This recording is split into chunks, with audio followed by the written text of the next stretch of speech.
fois, tu ne peux pas les voir d'un coup. Chez certains gens, on connaît. Comme certaines tribus de chez moi, là, je dirais à 80%, là, quand tu le vois quelque part, tu sais d'où vient cette personne-là. Parce que l'orgueil les habite comme un manteau. Même s'il n'a rien, là, tu le vois toujours plein d'orgueil. Amen. Mais dans la plupart des cas, dans l'église, vous ne voyez pas l'orgueil parce que c'est une matière du cœur. Vous allez voir l'orgueil à travers ce que nous allons voir plus tard, sujet des temps aujourd'hui, c'est ce que j'ai intitulé les symptômes de l'orgueil. Quels sont les signes extérieurs de l'orgueil? Tu peux connaître l'orgueil dans la vie de quelqu'un, ou tu peux te reconnaître comme orgueilleux. Amen. Alléluia. Amen. Parce que c'est une matière du cœur.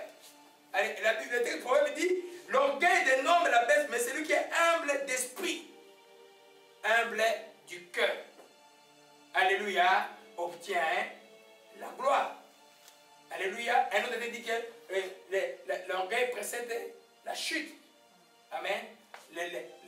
L'humilité est comme précède la gloire. Alléluia. Alors si tu veux la gloire, tu veux les réponses de Dieu, tu veux la tangibilité de la puissance de Dieu dans ta vie, tu dois marcher humblement. Tu dois rechercher, poursuivre l'humilité. C'est comme la paix. C'est des choses qu'on recherche et on poursuit. Tu ne peux pas te laisser et dire un jour que tu vas cesser d'être humble. Alléluia. Amen. Alléluia. Donc, c'est une matière du cœur.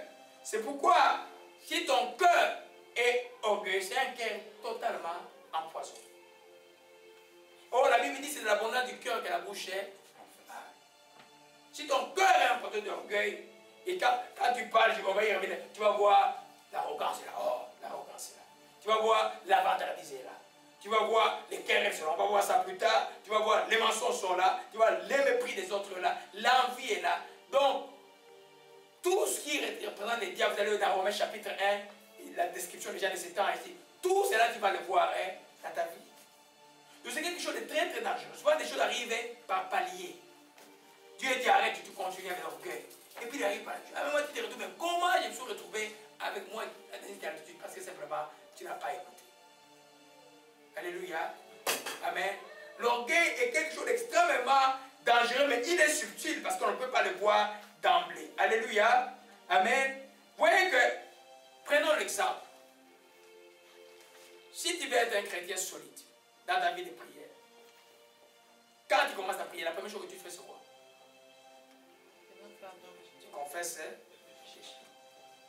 Tu le confesses et puis tu te repens. C'est-à-dire que tu promets à Dieu de ne plus le faire. Ça te demande que ton cœur soit humble et brisé. Amen. Faites attention à certains enseignements qui disent, j'ai plus entendu ça, mais quand j'avais, je crois, 35 ans, j'entendais ça souvent. Il y avait des frères qui étaient dans l'église qui disaient, on n'a pas besoin de se repentir, là on est bien. Non, moi je crois qu'il faut se repentir même pour les péchés que tu ignores, parce que David a dit, vous savez qui connaît ces égards. Telle voix pareille, bon, à l'homme, c'est la voix de la perdition. C'est pas une attitude, tu peux prendre une bonne attitude, mais une attitude pernicieuse. Ce qui est sage, que tu es intelligent, tu fais quoi? Tu commences à te repentir. Alléluia. Le psaume 51, dans le verset 19, dit, Dieu ne dédaigne pas un cœur brisé et contré. Ne pas te dédaigner, ça veut dire que Dieu t'accepte. Ça veut dire que Dieu t'agrée. Ça veut dire que tu obtiens la gloire. Tu atteins les résultats dans ta vie. Dieu ne dédaigne pas un cœur brisé et contré. Amen. C'est pourquoi vous allez voir que si ton cœur est brisé, je n'ai pas dit brisement charnel. Amen. C'est le brisement du cœur.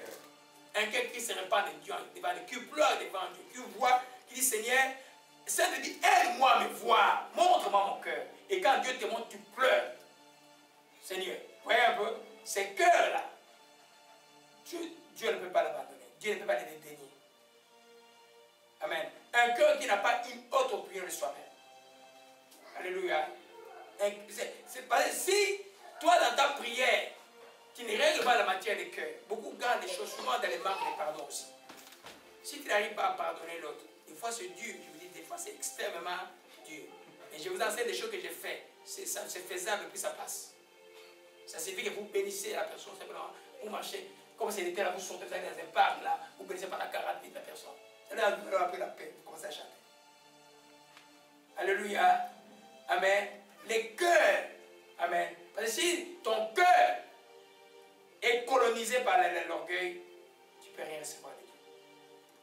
Dieu va te résister. Tu peux faire de bonnes choses d'autres. Comme je disais à un frère au téléphone, il m'a appelé, qu'il a attrapé dans quelque chose qui n'est pas correct. J'ai pris le texte de l'Apocalypse 21, verset 8, pour montrer que les lâches, les abominables, tous ces gens qui ne verront pas Dieu, sauf, je dis, mes frères, dans toutes ces choses-là, c'est ok, sauf l'impudicité. Mais tu ne feras pas Dieu. Il riait, mais il s'est arrêté de rire. J'ai dit, tu ne feras pas Dieu. C'est aussi sérieux que ça. Alléluia. La même chose, le principe de l'orgueil, c'est de s'éloigner de Dieu. Amen. C'est pas moi quand je vois un prédicateur pompeux là, je ne regarde même pas. Alléluia. Tu vois, il est dans certaines églises de passer, je suis un prêcheur comme un petit roi là, il est assis là. La chorale a été chanter, lui il est assis. La chorale loue l'Éternel. Toi tu es assis. Et puis il vient juste ouvrir Alléluia. Il vient dire. Fais attention là. Alléluia. L'humilité précède la gloire. Amen. Une personne humble écoute. Une personne qui se corrige. Une personne humble aime la réprimande. Toi, c'est des choses que l'homme humainement n'aime pas. Mais tu le fais à cause de ton Dieu. Tout ce que nous faisons, nous le ferons à cause de Jésus-Christ. Alléluia. Amen. Amen. Proverbe 16, verset 15, nous voyons le premier président. L'orgueil est une matière du cœur. Amen. Donc il faut examiner le cœur tout le temps, tout le temps. Alléluia. Oh ma shimaranakaya. Amen. Amen. Tout au verset 5. Amen. Je vais faire ça. Je vais permettre à d'autres frères de lire avec moi. Et Proverbe 16, verset 5 dit: tout cœur hautain est en abomination à l'Éternel. Certes, il ne restera pas impuni. Un cœur hautain, c'est un cœur orgueilleux. Alléluia. Est à l'abomination. Vous comprenez un peu? Dieu n'est pas un cœur brisé. Quand ton cœur est brisé, tu acceptes. Mais quand ton cœur est orgueilleux, tu le provoques. Tu es l'abomination devant le. Pourquoi tu viens? Alléluia. Ce n'est pas les chemins de la confiance, de la repentance, de quelque chose. Il ne faut pas jouer avec. Ce n'est même pas une étape de prière à faire rapidement là. Il faut bien réfléchir. Pour ceux qui voient des visions, des fois, Dieu va te montrer une vision pour ton propre corps. Ah Seigneur, merci. Je comprends. Je demande vite pardon. Je veux que Dieu vous tous, Dieu vous ouvre les yeux pendant que vous priez. Qui vous donne votre propre corps. Qui vous parle. Amen. Qui vous parle comme il me parle dans la bouche, il vous faire quelque chose, il dit, hey, toi, fais ça. Tu n'as pas le choix. Si tu fais, tu as des problèmes. Alléluia. Amen. Vous voyez que, mais dans le monde, cela est valorisé, n'est-ce pas? Quel est d'autant? Hein, comme un président que nous avons connu qui est pratique, qui a fait une année dans un pays d'Europe. Tu le vois, il était hautain, orgueilleux. Je ne sais pas s'il fait une dépression aujourd'hui ou pas, je ne sais pas. Je ne le souhaite pas, mais. Bon. Il allait venir même au Québec. Bon, je ne sais pas. Il faut se reposer.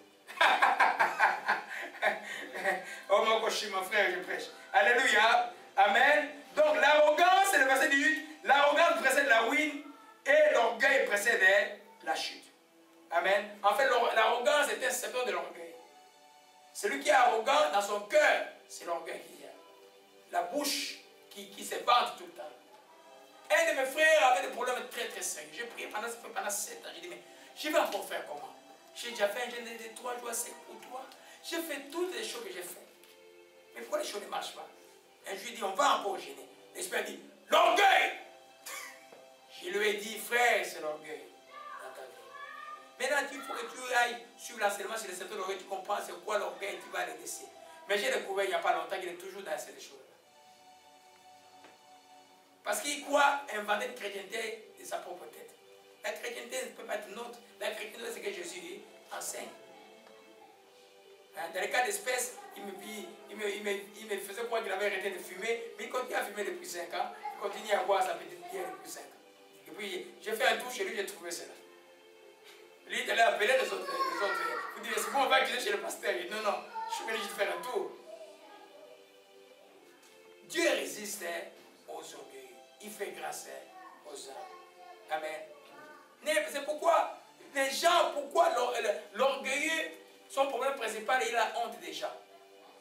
Parce qu'il a fait monter une autre image des gens. Mais n'ayez pas honte des gens. Le jugement de Dieu sera public. L'enfer ne sera pas solitaire, il y aura des gens là-bas. Dieu demande aussi que ceux qui témoignent de lui témoignent aussi publiquement, c'est pourquoi vous êtes baptisés. Alléluia. N'ayez pas honte. Alléluia. Tu ne peux pas avoir honte des gens. Amen. Les gens peuvent parler du mal de toi. Peuvent parler du bien de toi. C'est leur problème. Toi, regarde ton cœur. Est-ce qu'il est humble devant Dieu? Alléluia. Est-ce que tu aimes la réprimande? Amen. Est-ce que tu peux oublier ton propre avantage pour obéir à Jésus-Christ? Parce que quand on parle de l'humilité, c'est simplement marcher selon la parole de Dieu, selon l'esprit. Obéir à Dieu à chaque instant, c'est ce qui est important. Ce n'est pas la douceur. L'humilité n'est pas la douceur. La douceur extérieure, les femmes sont spécialistes en ça. La Bible parle de la langue doucereuse. Je n'ai pas parlé de ça là. Je n'ai pas dit l'attitude de cœur d'un enfant de Jésus dit, moi quand il s'agira d'un problème ou d'une réaction, je vais dire Jésus c'était toi, tu ferais quoi? Et je vais obéir à la parole de Jésus-Christ. Ça va te faire mal, mais je vais y obéir. Voilà une personne humble. La personne orgueilleuse va résister à la parole de Dieu. Alléluia. Amen. Amen. Ça, c'est le premier principe. Vous voyez que c'est immature du cœur. Il faut soigner son cœur. Nous disions donc que comme l'humilité précède la gloire, l'orgueil précède aussi la chute. Quand tu commences à voir dans ta vie l'arrogance et la vantardise, les moqueries, et les querelles, beaucoup toutes ces choses qui signifient l'orgueil, sois sûr, répands-toi sur la chute est là. Amen. Amen. Quand tu vois que dans ta vie, tu commences à devenir amer par rapport au succès des autres, et ta vie devient une vie de comparaison avec les autres, fais attention, la chute n'est pas là. Moi, c'est que je crois que chaque enfant de Dieu, il y a un plan de paix, de bonheur. Dieu est tellement riche qu'il est multidimensionnel, multi-système. Là, il a créé l'homme. Chacun de nous a une capacité, quelque chose de merveilleux. Alors, on n'a pas à se comparer à l'autre. Quand tu vois dans ta vie, tu commences à envier, à comparer, ou la promotion des voisins, ou des collègues, ou quand tu commences à te ronger dans les cœurs, fais attention, la racine de l'orgueil est déjà là. Alléluia. Après, ça sera la chute. Amen. L'humilité, lui, précède la gloire. On a vu l'exemple de notre Seigneur Jésus-Christ. Il s'est humilié. Et de quelle manière il s'est humilié? Comme humain, qu'est-ce qu'il n'a pas subi? Les rejets des propres familles. On ne croyait pas en lui quand il a commencé le ministère. Ses propres frères sont venus après. Sa vie même ne croyait pas en lui. Il y a eu peu de miracles dans sa vie à cause de l'incrédulité. Amen. Mais il est demeuré humble. Alléluia. Amen. Donc, si tu veux avoir du succès dans la vie, surtout dans les cas de beaucoup de conflits, quand il y a des conflits, c'est là où l'ennemi veut mettre l'orgueil, par exemple, parce que quand il y a un esprit de revanche, en toi, la racine c'est l'orgueil. Tu veux montrer à l'autre que tu es plus puissant que lui. Parce que celui qui est humble va pardonner. Il va se remettre à Dieu. Il va obéir à Dieu. Celui qui va dire non, non, moi je vais prouver cela. Et tu vas avoir des problèmes de la vie. Alléluia. Le chemin de la gloire des enfants de Dieu, c'est l'humilité. Il faut travailler sur ça tous les temps. Tous les temps. C'est comme un peu... qu'est-ce qu'il y a, je